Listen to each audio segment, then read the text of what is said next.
There are only 3 things to have appeared in every single series of Doctor Who since its creation in 1963. Those are the Doctor, the TARDIS, and the Doctor's companion. Companions are essential for Doctor Who because they are the audience's surrogate and ground the show, giving the Doctor someone to work off, argue with, and explain things to. There have been a wide variety of companions, some good, some bad, and some plain forgettable. For every Jamie McCrimmon, there's a Dodo. However, since the revival of Doctor Who in 2005, companions have been much more heavily involved and important, carrying their own series arcs and narratives. There are often heated debates among fans as to who the best NuWho companions are, but there is one companion who is almost always overlooked in these discussions: Martha Jones.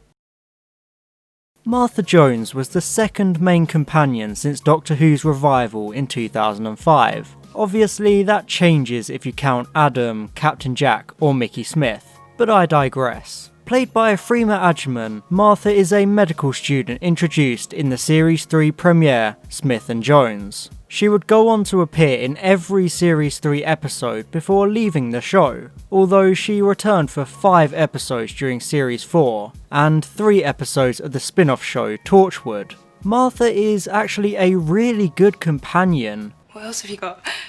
Laser spanner. But she is unfortunately overshadowed by a predecessor, Rose Tyler. The biggest complaint about Rose is how the 10th Doctor became lovesick for her, yet the opposite of this is Martha Jones. But for some reason Martha is almost always forgotten by fans, and you can usually find her towards the bottom of best companion lists and polls. This is the result of Martha being severely let down in the writing department, along with having both the viewers and the Doctor constantly comparing her unfavourably to Rose. What you say last time, was that you and Rose? Yeah, it was, yeah. You're taking me to the same planet that you took her. What's wrong with that? The Doctor pretty much treated Martha like complete garbage. In Martha's second episode, The Shakespeare Code, the pair land in Elizabethan times. For obvious reasons, Martha raises very valid concerns about her skin colour and the worry of accidentally changing history. You know, things anyone would bring up if they went back in time, especially to a place with archaic values. I'm not gonna get carted off as a slave, am I?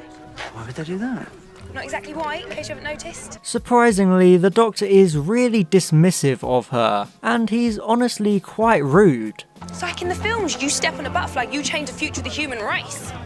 I'll tell you what then, don't step on any butterflies. What have butterflies ever done to you? He also keeps comparing her to Rose, going on about how Rose would know or Rose would be better. A friend of mine, Rose, right now, she'd say exactly the right thing. Even though Martha is obviously so much more intelligent and capable than Rose. There's no payoff to it, it's not there to tell a moral story, he's just being a complete dick. And as a viewer, that's extremely frustrating to watch, because he doesn't get called out on it.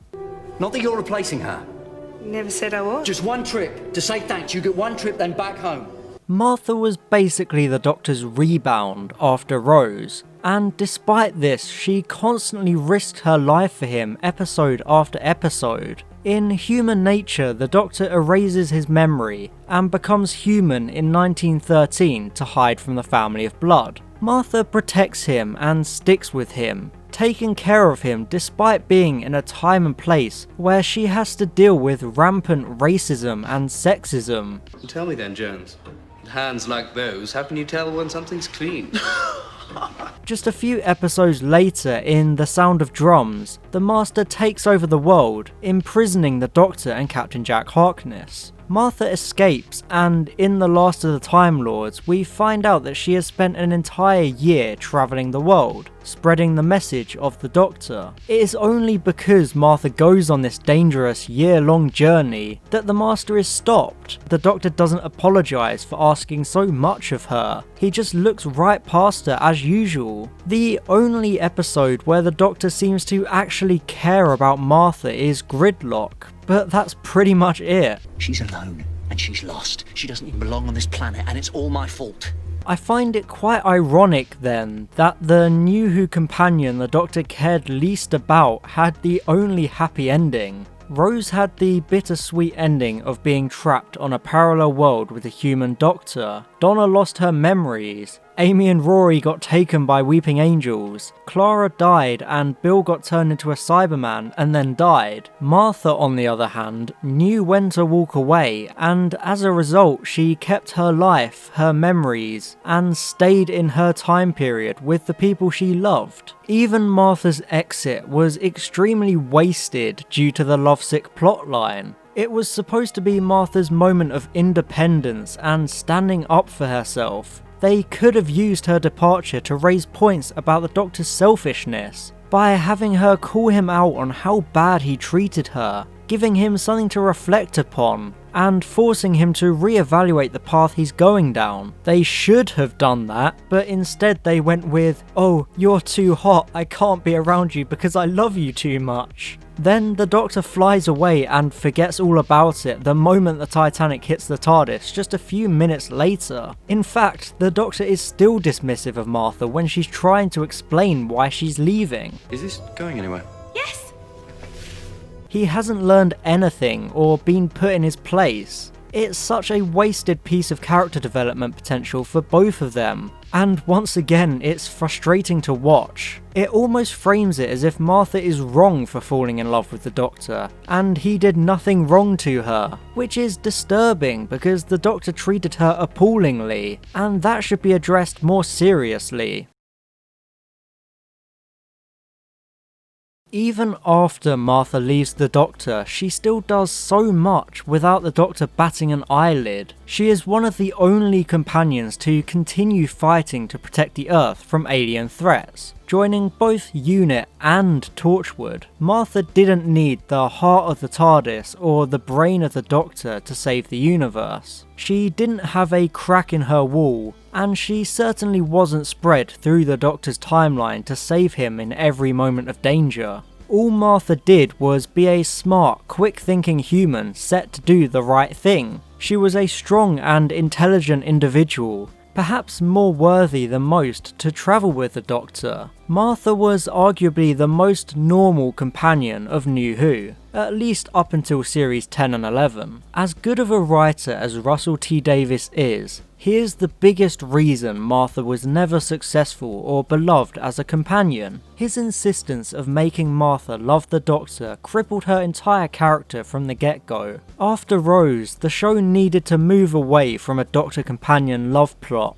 but it didn't, and Martha had to pay the price. She spent the entirety of her series in Rose's shadow due to this unrequited love plotline. Davies has even gone on record to say that he has come to wish he had written her differently. This unrequited love story completely overshadows everything Martha did in the show, and she was weighed down by it, not able to grow as a character or shine. Martha showed a lot of intelligence in Smith and Jones, and she showed dedication in episodes like Human Nature. As a viewer, it gets frustrating because those character elements are there, and you want to see what she's capable of, but she's never really given the chance. It's such a shame that you have to watch Torchwood to be able to fully appreciate what Martha could have been. Her appearances in Torchwood add a lot to her character and improve it significantly, as she is more of an important player and not just living in the Doctor's shadow. If the main show had given her the same focus and characterization she got in these Torchwood episodes, I genuinely believe she'd have been much better received.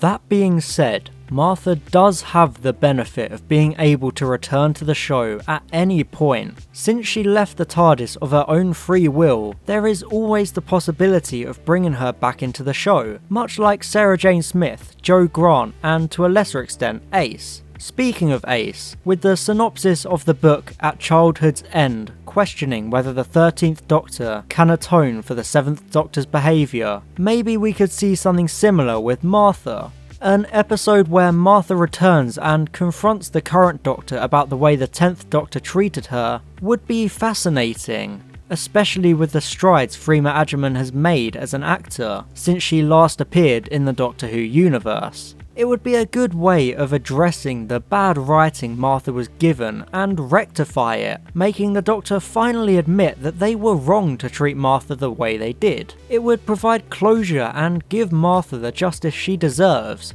But we'll never get that. I personally believe that Martha gets nowhere near the praise she deserves. She was the least Deus Ex Machina companion of NuWho until Bill Potts in Series 10, and was the most grounded person, yet the Doctor never truly acknowledged all the things she did for him. She was the only companion who never felt bigger or better than the Doctor, and that's kind of the way it should be, at least for the majority of companions. NuWho has found itself constantly making companions huge, important figures in the show that are tied directly into the wider narrative. Whilst this works occasionally, such as Rose in Series 1 and Clara in Series 7, it should be the exception rather than the norm. Martha's normality actually makes her unique, because it's rare for a companion to be that normal. Rather than having some special plot device, Martha had specific human characteristics that defined her, and her medical background was important to her character, rather than being flavour text or exposition. It's refreshing, but it makes her look boring in comparison to the universally crucial companions that followed. I think that's a big part of why people look back at her time on the show unfavourably, because we have all become used to the companions being so important and destined to save the universe because plot. Martha could have brought about the return of normal companions defined by characteristics, rather than their importance to the plot, but the unrequited love storyline completely obliterated that, leading to every following companion being intrinsically linked to the fate of the universe, which gets annoying after a while. At the end of the day, Martha was let down by bad writing. After the romantic subplot of the Doctor and Rose, Russell T Davies should have done just about anything else with the next companion, but he decided to saddle Martha with an unrequited romance plot. It only hurt her characterization, and caused her to be overshadowed by Rose. It's rather telling that the majority of Martha's character development ended up coming off screen. It's just a shame, because Martha had the potential to become one of the greatest NuWho companions, because she could have challenged the 10th Doctor's vanity and selfishness, forcing him to face the character development we wouldn't get until the Series 4 specials. Series 3 is one of my favourite Doctor Who series, but it's severely let down by Martha's mischaracterization, and just how bad the Doctor treats her. I would love it to be addressed in a Doctor Who story down the line. As soon as I finish selling my soul to become Doctor Who showrunner, you better believe I'm bringing Martha back, in at least one of the guaranteed award-winning stories I've got kicking around my head. But what do you think? Is Martha underrated? Let me know in the comments, and I'll see you next time.